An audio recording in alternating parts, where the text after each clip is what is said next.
Take heed, therefore, that the light to shine, to make manifest the light that's in us, which is in thee, be not darkness. Let that light be something that can be seen, that is good, that brilliance inside us is good. If thy whole body, therefore, be full of well-illuminated light, having no part of dark, the whole shall be full of light, being well illuminated, and when the bright shining, as when a bright shining of a candle doth give thee light, or sheds its rays and illuminates. He's making a distinction between the flesh and the spirit and how we are to walk, and that there is a difference within our spirit between light. Now we know, for the scientists that are out there, there are different types of light. Lights that we can see, lights we can't see, right? There's things that we can see with our eyes that's a form of light, and then there's things that we can't see that is a form of light. The clothing that Adam had on him when he was in the garden, when he walked with God, Michael talked about it last night, that illumination was stripped from him when he sinned. And you see that when he talks about wanting to reclothe himself afterwards, because he knew it was missing. And the ones that are evil have a light amongst themselves, and it is a dark light that can be seen, and God sees it. God knows the light that permeates. God knows each and every one of us that belong to him, because his light, we are clothed in the garment of his light when we are possessed by the Ruach HaKodesh, and Yeshua lives within inside of us.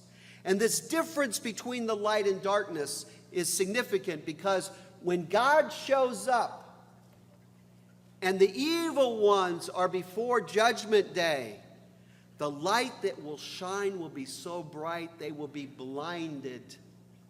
Just as we saw in Sodom and Gomorrah, I don't think it's a coincidence that Yeshua brought these days of judgment out for our attention. But remember what happened when the angels came in and the men of Sodom and Gomorrah were blinded because they saw the light. This light will shine in every nook and cranny to reveal the sins that are within the dark ones that are before judgment on Judgment Day. Yeshua is making the distinction of having light that's in us, living in the Spirit, the light that is to dwell in us, and the way we should live in the Spirit. And when we live in that light, and that well-illuminated light is his light, we are to walk that light out in this world. That's why it's so important that we in this time, this Yom Kippur, should be thinking about that. As you go about your day today, say to yourself, if I was dead at this moment, would I be able to do this? Would I even need to do this? And focus in on the spiritual things that are inside. Following his commands, reading his word, praising and worshiping him, and doing charity. Those are the three things that are important in this day. To look to the light that's to dwell within us.